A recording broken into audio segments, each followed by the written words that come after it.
এরপর আমরা যদি বলি যতই পড়িবে ততই শিখিবে, যতই পড়িবে ততই শিখিবে, যতই পড়িবে দা মোর রিড, দা মোর রিড,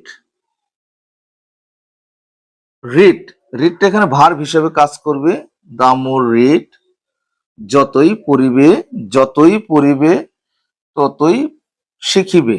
দা মোর, দ্বিতীয় অংশ থেকে সেম, দা মোর, শিখা ইংলিশ আমরা জানি লার্ন,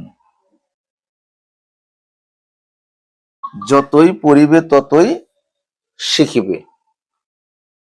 একইভাবে আমরা যদি আরেকটা সেন্টেন্স মেক করি, যতই সহজ ততই কঠিন, যতই সহজ ততই কঠিন, যত সহজ, দা মোর,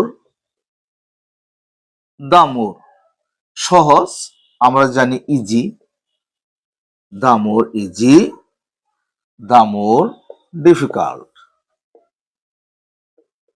দা মোর ডিফিকাল্ট,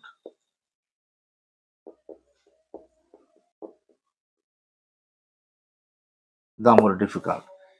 দা মোর সূত্র অনুসারে আসলো দা মোর, যতই সহজ, এখানে অ্যাডজেক্টিভ হিসেবে আসছে ইজি, দ্বিতীয় অংশে দা মোর অ্যাডজেক্টিভ হিসেবে আসছে ডিফিকাল্ট, অর্থাৎ দা মোর ইজি, দা মোর ডিফিকাল্ট, যতই সহজ ততই কঠিন। আশা করি এই পদ্ধতিটা ব্যবহার করে তোমরাও অনেক অনেক বাক্য মেক করতে পারবে। ধন্যবাদ সকল।